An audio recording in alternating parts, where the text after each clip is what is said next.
আবারও সবাইকে স্বাগতম। শুরু করে দিচ্ছি আজকে টিউটোরিয়াল। লাস্ট টিউটোরিয়ালে আমরা দেখেছিলাম কীভাবে এমবেডেড ইমেজকে আমরা রাউন্ড ইমেজ হিসেবে ইউজ করতে পারি। তো এই হচ্ছে রাউন্ড ইমেজ। আমরা আজকে দেখব এই রাউন্ড ইমেজে যখন আমরা ক্লিক করব, এই রাউন্ড ইমেজে ক্লিক করার সাথে সাথে আমাদের এরকমটা পাবে, আমরা ওই ইমেজটা বড় করে দেখব এবং ব্যাক করলে সেটা চলে যাবে, ক্লিক করলে আবার আসবে, চলে যাবে। এই কাজটা কীভাবে করতে হয় সেটা আমরা এবার দেখব। ওকে, চলেন তাহলে শুরু করে দিই। এই ইমেজটাকে ফার্স্ট অফ অল ক্লিকেবল বানাতে হবে, যাতে এখানে ট্যাপ করলেই আমার একটা ইভেন্ট ক্রিয়েট করে। সো আমি এখানে ট্যাপ করতেছি, একটা ইভেন্ট ক্রিয়েট হচ্ছে। এই ট্যাপ করার সাথে সাথে আমার ইমেজটা বড় হয়ে যাচ্ছে, এখানে আমি দেখতে পাচ্ছি। এইটা আমি কীভাবে করব? ওকে, তো চলে আসলাম আমার এমবেডেড ইমেজ এক্সএমএল এইখানে। তো এটাকে আমি আসলে ডাবল টেক করবো। ফার্স্ট অফ অল ইমেজ, ওকে, এর মধ্যে আমি ট্যাপ যে ব্যাপারটা আছে সেটা নিয়ে আসবো, যাতে আমি ইমেজটাতে ট্যাপ করলে আমার একটা ইভেন্ট ক্রিয়েট করতে পারি। ওকে, ফার্স্ট অফ অল হচ্ছে আমার এইটা ফোকাস। তো এইটার জন্য একটা রিকগনাইজার আছে, সেটা আমরা ইউজ করলেই এই কাজটা আমরা করতে পারবো। তো এইটা আমরা ইউজ করব। তো এর মধ্যে আরেকটা অপশন আছে ট্যাপ, আমরা সেটা ইউজ করব। ট্যাপ, দেন এর মধ্যে আমাদের যাবতীয় জিনিসপত্র আমরা বলে দিব। কতবার সে ট্যাপ করবে, দুইবার ট্যাপ করলে কি করবে না, সাপোজ এখানে যখন আমি একবার ট্যাপ করলেই চলে আসে, এখানে কি আমি ডাবল ক্লিক করবো নাকি সিঙ্গেল সেটা আমি এখানে বলে দিব। সাপোজ এখানে আমি ফার্স্ট অফ অল দিলাম একটা, তার মানে একটা ট্যাপ দিলেই এই মেথডটা কল করবে। ওকে, দেন এটার একটা নাম দিয়ে দিই, এক্স নেম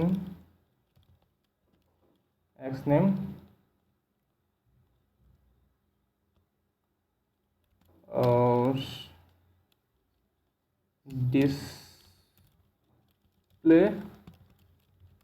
ফুল image.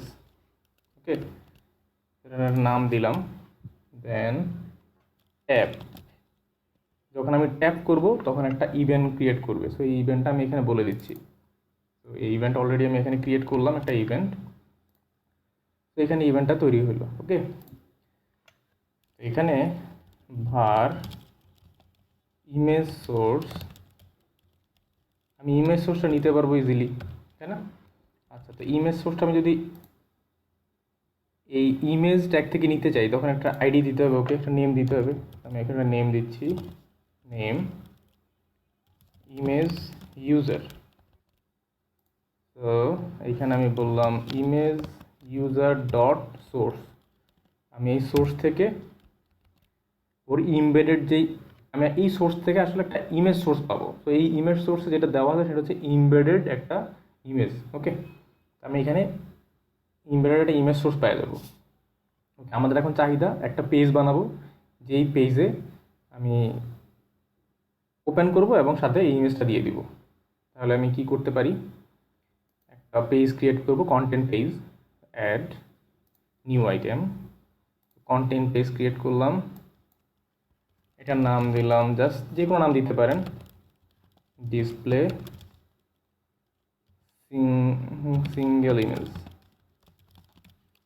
Display single image, just একটা নাম দিলাম ইমেজ। এটাকে সেন্টার করলাম, এটাকে সেন্টার করলাম, ফন্ট সাইজ লার্জ। ওকে, দেন এখানে আমি একটা ইমেজ নিব, যেখানে আমি ইমেজটা দেখাতে চাই। তো এই ইমেজের আইডি দিয়ে দিচ্ছি, নেম, নেম প্রপার্টি দিয়ে দিব, নেম ইমেজ ইউজার, এটাতে ইমেজ ইউজার রাখলাম। দেন এটার হাইড ওয়েট দিয়ে দিব, হাইড রিকোয়েস্ট 400, আপনারা আপনাদের সুবিধা মতো দিতে পারেন। উইড দিলাম 300। ওকে, আচ্ছা, তো এখানে জাস্ট একটা আমি ইমেজ নিয়ে আসলাম। তো ইমেজটাকে শো করা ট্রাই করি। এখানে যখন আমার ওই পেজটা আমি মুডালে দেখতে চাই, তাই না? তখন আমি নেভিগেট করব, নেভিগেশন ডট পুশ মুডাল এসিং। তো পুশ এসিং দিলে হচ্ছে অন্য একটা পেজ নেভিগেট হয়, বাট মুডাল দিলে সে মুডাল হিসেবে সে ওপেন করে। তো মুডাল, তো এখানে আমি পেজটা দিয়ে দিব, ওই পেজের নাম হচ্ছে ডিসপ্লে সিঙ্গেল ইমেজ। ওকে, তো ডিসপ্লে যে সিঙ্গেল ইমেজ, এইটার মধ্যে আমি প্যারামিটারে দিব হচ্ছে এই ইমেজ সোর্সটা। ওকে, প্যারামিটার দিয়ে দিব এখন আপাতত। তো দিলে এরর দেওয়া শুরু করবে। ওকে, তাহলে আমরা এই এররটা সলভ করি। আমি চলে আসলাম আমার এই display single image dot XML dot CS ফাইলে। তো এইখানে যে ডিফল্ট কনস্ট্রাক্টর আছে, এই প্যারামিটার কিছু নেয় না। তো এই প্যারামিটার আমি কি ডাটা পাস করছি, এই প্যারামিটারে আমি ডাটা পাস করছি হচ্ছে দেখেন ইমেজ সোর্স। ওকে, ইমেজ সোর্স টাইপের ডাটা আসবে। তো আমি এখানে বললাম ইমেজ সোর্স টাইপের ডাটা আসবে।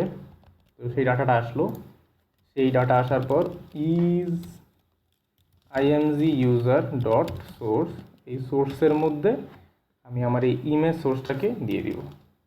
That's it. ওকে,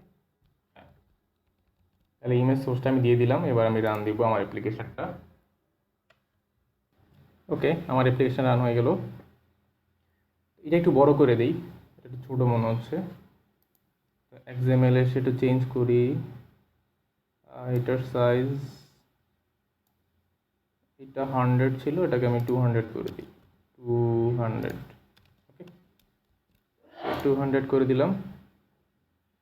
এখানে ক্লিক করলে ইমেজটা এখানে চলে আসতেছে। ওকে, আমি ব্যাক করলে ব্যাক হচ্ছে, ক্লিক করলে ইমেজটা আসতেছে।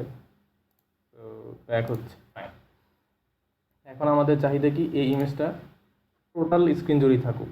সেটা যদি করতে চাই, জাস্ট শুধু হাইট উইডথ বাড়া দিলেই হলো, তাই না? জাস্ট এইটাকে আমি 400 বললাম। তো ক্লিক করলাম, আবার রান দিতে হবে অ্যাপ্লিকেশনটা, তাহলে চেঞ্জ টু আমরা দেখতে পাবো।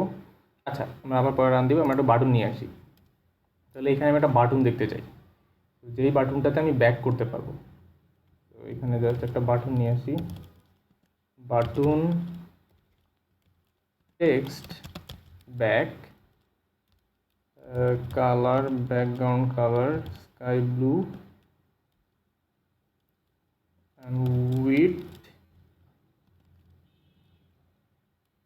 100,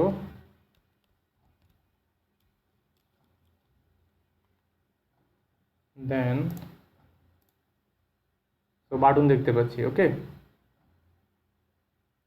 ফাইন। এবার এই বাটনটাকে আমরা সাইজে, এইটাকে হরিজন্টালি শেষের দিকে নিয়ে যাচ্ছি। হরিজন্টালি আমি একদম শেষে দেখাতে চাই, তো শেষে চলে আসছে।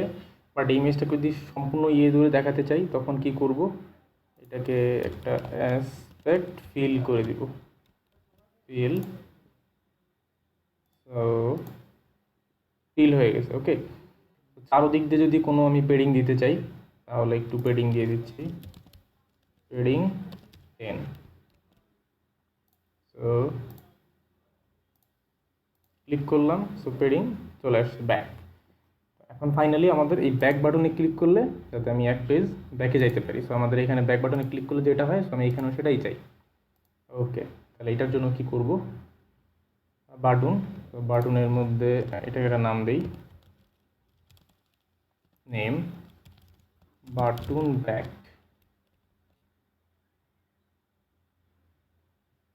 তো এটাতে আমি ক্লিক করি, তাহলে একটা মেথড ফায়ার করব, ক্লিক নিউ ইভেন্ট। ওই ইভেন্টটা ক্রিয়েট হয়ে গেল এই জায়গায়, তাই না? তো এইখানে যখন এই ব্যাক বাটনে ক্লিক করব, তখন আমি চাই আমার যেই মুডালটা আছে, সেই মুডালটা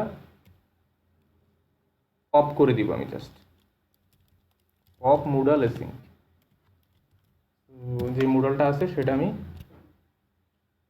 ব্যাকে চলে যাব, একটা পপ মুডালটা আমি পপ করে দিচ্ছি। তো এবার আমি আবার রান দিব, ফাইনালি আবার রান দিচ্ছি। ওকে, আমার অ্যাপ্লিকেশন রান হয়ে গেল। এখানে ক্লিক করলাম, নাইস। আমি এখানে চলে আসলো, আমি এখানে ক্লিক করলেও সেটা ব্যাক হচ্ছে, আমি যদি ব্যাক বাটনে ক্লিক করি তাও ব্যাক হচ্ছে। দেখেন, এই ইমেজগুলো আপনারা চাইলে আপনাদের মতো করে সুন্দর করে সাজাতে পারেন। জাস্ট আমি ফাংশনালিটা দেখালাম যে আসলে আপনি কীভাবে এই কাজটা করতে পারেন। ডিয়ার্স, এই ছিল এই টিউটোরিয়ালে। পরবর্তীতে অন্য কোনো টিউটোরিয়াল নিয়ে হাজির হবো আপনাদের সাথে। সেই পর্যন্ত ভালো থাকবেন।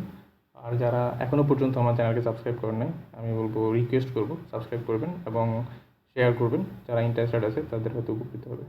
ওকে, ভালো থাকবেন। আল্লাহ হাফেজ।